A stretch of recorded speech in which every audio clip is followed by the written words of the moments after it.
Praise the Lord.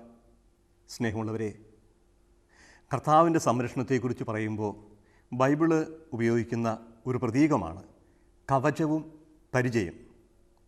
ഇന്ന് നമ്മൾ ധ്യാന വിഷയമാക്കുന്നത് കർത്താവ് എൻ്റെ പരിചയമാണ് എന്ന വിഷയമാണ്.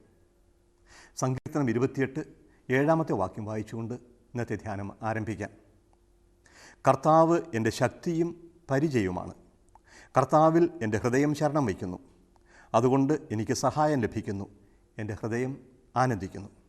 കർത്താവ് എൻ്റെ ശക്തിയും പരിചയവുമാണ്. യുദ്ധത്തിൻ്റെ ഭാഷയാണ് ഇവിടെ ഉപയോഗിക്കുന്നത്. നിരന്തരമായ യുദ്ധങ്ങൾ ഏർപ്പെട്ട ഒരു ജനമായിരുന്നു, അഥവാ ഏർപ്പെടാൻ നിർബന്ധിക്കപ്പെട്ട ഒരു ജനമായിരുന്നു ഇസ്രായേൽ. പൂർവ്വപിതാവായ അബ്രാഹാം തൻ്റെ ഏതാനും വേലക്കാരെയും കൂട്ടിക്കൊണ്ട് ശക്തരായ 5 രാജാക്കന്മാരെ അനുധാവനം ചെയ്ത് യുദ്ധം ചെയ്ത് തോൽപ്പിക്കുകയും അവർ പിടിച്ചുകൊണ്ടുപോയ തൻ്റെ ബന്ധുവായ ലോത്തിനെ മോചിപ്പിക്കുകയും ചെയ്തതിൻ്റെ ചരിത്രം ഉൽപ്പത്തി പുസ്തകത്തിൽ രേഖപ്പെടുത്തിയിട്ടുണ്ട്.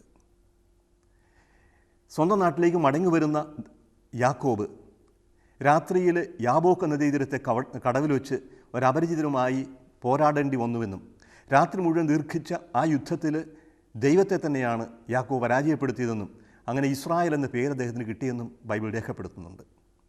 നിരന്തരമായ യുദ്ധങ്ങൾ, തങ്ങളെക്കാൾ ശക്തരായ, തങ്ങളെക്കാൾ ആൾബലവും ആയുധബലവുമുള്ള ശത്രുക്കളുമായിട്ടാണ് ഇസ്രായേലിന് എപ്പോഴും ഏറ്റുമുട്ടേണ്ടി വന്നിരുന്നത്. ആരിലാണ് അവർ ആശ്രയിക്കുക?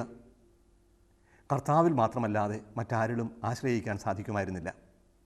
ഇങ്ങനെ കർത്താവാണ് എൻ്റെ സംരക്ഷകൻ, കർത്താവിലാണ് എനിക്ക് ആശ്രയം എന്ന് ഏറ്റുപറയാൻ വേണ്ടി അവർ ഉപയോഗിച്ച വലിയ ഒരു പ്രതീകമാണ് പരിചയുടേത്. കവചവും പരിചയം. കവചം നമ്മൾ പറയും പോർച്ചട്ട, പടച്ചട്ട എന്നൊക്കെ പറയും. ശരീരത്തെ മുഴുവനും പൊതിയുന്ന ഇരുമ്പ് കൊണ്ടുള്ള കവചമുണ്ടാകും. പക്ഷേ ആരംഭകാലത്ത് ഇസ്രായേൽക്കാർക്ക് ഇപ്രകാരമുള്ള കവചം ഉണ്ടായിരുന്നില്ല. റോമക്കാരാണ് അധികം ഉപയോഗിച്ചിരുന്നത് കവചം, പടച്ചട്ടയും പടത്തുപ്പയുമല്ല. ഇസ്രായേൽക്കാർ അധിക പങ്കും പരിചയമാണ് ഉപയോഗിച്ചിരുന്നത്. പ്രത്യേകിച്ച് വാളും കുന്തവും കഠാരിയും ഒക്കെ ഉപയോഗിച്ച് യുദ്ധം ചെയ്യുന്നവരുടെ കയ്യിൽ ചെറിയ പരിചയം ഉണ്ടാവും. കുന്തം തടക്കാൻ അല്ലെങ്കിൽ അമ്പ് ചെയ്യുന്നവരെ സംരക്ഷിക്കാനായിട്ട് വലിയ പരിചയങ്ങളുണ്ടാവും. ഇതിനും പുറമെ ഒരു പട്ടണത്തിന് ഉപരോധം ഏർപ്പെടുത്തുമ്പോൾ പട്ടണത്തിന് മുകളിൽ നിന്ന് അമ്പ് ചെയ്യുന്നവരെ വരുന്ന അമ്പുകൾ ദേഹത്ത് കൊള്ളാതിരിക്കാനായി വലിയ പരിചകൾ ഉപയോഗിക്കാറുണ്ട്. പലതരത്തിലുള്ള പരിചകൾ അധിക പങ്കും മരം കൊണ്ടാണ് ഉണ്ടാക്കിയിരുന്നത്. ആ മരം കൊണ്ടുണ്ടാക്കിയ പരിചയുടെ പുറത്ത് തുകൽ പൊതിയാറുണ്ടായിരുന്നു. ഇരുമ്പ് കൊണ്ടുള്ള പരിച ചുരുക്കമേ ഉപയോഗിക്കാറുണ്ടായിരുന്നുള്ളൂ.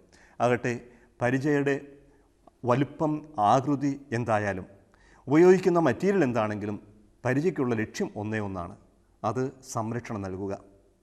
ആയുധങ്ങളെ ചെറുത്തു നിൽക്കാനായിട്ടാണ് പരിച ഉപയോഗിക്കുന്നത്. കൊള്ളുന്ന വെട്ടും കുത്തുമെല്ലാം ദേഹത്ത് കൊള്ളേണ്ടത് പരിചയിലാണ് കൊള്ളുക എന്ന് പറഞ്ഞാൽ പരിച എൻ്റെ മുമ്പിൽ എനിക്ക് സംരക്ഷണം തീർക്കുന്നു. ഒരു കവചവും അതിനെയാണ് ചെയ്യുക. അപ്പോൾ എനിക്ക് ജീവിത യുദ്ധത്തിൽ സംരക്ഷണം നൽകുന്നത് ദൈവമാണ് എന്നേറ്റു പറയുകയാണ്. ജീവിതം ഒരു ആയോധനം പോലെയാണ് കാണുന്നത്. അത് ഏതെങ്കിലും മനുഷ്യനുമായിട്ടുള്ള യുദ്ധമല്ല, നമ്മുടെ ഉള്ളിൽ തന്നെയാണ് യുദ്ധം നടക്കുക. കുരുക്ഷേത്ര യുദ്ധം എന്ന് പറയുന്നത്, മഹാഭാരത യുദ്ധം വാസ്തവത്തിൽ നടക്കുന്നത് കുരുക്ഷേത്രം എന്ന സ്ഥലത്തിലല്ലോ. എൻ്റെ ശരീരം ഞാൻ തന്നെയാണ് ഈ ക്ഷേത്രം. എൻ്റെ ഉള്ളിലാണ് സംഘടനകൾ നടക്കുന്നത് അധിക പങ്കും. ഞാൻ നേരിടേണ്ടി വരുന്ന ശത്രുവും എൻ്റെ ഉള്ളിൽ തന്നെയാണുള്ളത്. അതെൻ്റെ ആസക്തികളായിരിക്കാം, എൻ്റെ ഭയമായിരിക്കാം, എൻ്റെ കുറ്റബോധമായിരിക്കാം, എൻ്റെ അപകർഷതാബോധമായിരിക്കാം. എന്നെ നേരിടുന്ന ശത്രുക്കൾ പലതുണ്ടാവാം. ഇതിനെല്ലാം കൂടി തിന്മയുടെ ശക്തി എന്ന് പറയും. ഇപ്രകാരമുള്ള ആക്രമണങ്ങളെ നേരിടുമ്പോൾ ഇരുമ്പ് കൊണ്ടോ തടി കൊണ്ടുള്ള പരിച പോരാ. എനിക്ക് ആവശ്യം കർത്താവിന് തന്നെ സംരക്ഷണമാണ്. എന്നെ സംരക്ഷിക്കുന്ന ദൈവം എനിക്കുണ്ട്. ആ പരിചയം എൻ്റെ മുമ്പിലുള്ളപ്പോൾ എനിക്ക് ഒന്നും ഭയപ്പെടേണ്ടതില്ല. ഞാൻ നിനക്ക് പരിചയമായിരിക്കും. അബ്രാഹത്തോട് ഇബ്രാഹിം, നീ ഭയപ്പെടേണ്ട, ഞാൻ നിനക്ക് പരിചയമായിരിക്കും. പക്ഷേ പരിചയം സംഭവിക്കുന്നൊരു കാര്യം ഓർക്കുക, വരുന്ന വെട്ടും കുത്തുമെല്ലാം പരിചയിലാണ് കൊള്ളുന്നത്. എനിക്ക് ഏൽക്കേണ്ടിയിരുന്ന മുറിവുകൾ എൻ്റെ പരിചയിൽ കൊള്ളും. അതാണ് യേശുവിലൂടെ സംഭവിച്ചത്. അവൻ്റെ ക്ഷതങ്ങളിലൂടെയാണ് നാം സുഖം പ്രാപിച്ചത് എന്ന് യേശയ്യാ പ്രവാചകൻ പറയുമ്പോൾ യേശു നമ്മുടെ പരിചയമായി മാറുകയാണ്. അവൻ എനിക്ക് സംരക്ഷണം തന്നുകൊണ്ട് ഞാൻ ഏൽക്കേണ്ട അടിയും, ഞാൻ ഏൽക്കേണ്ട കുത്തും, ഞാൻ ഏൽക്കേണ്ട മുറിവുകളും അവൻ എനിക്ക് വേണ്ടി സ്വീകരിച്ചു. അപ്പോൾ എനിക്ക് പകരം അവൻ ബലിയായി മാറുന്നു. എൻ്റെ പരിചയമായി മാറുന്നത് എനിക്ക് വേണ്ടി മുറിവേറ്റ, എനിക്ക് വേണ്ടി ജീവൻ ത്യജിച്ച യേശുവാണ്.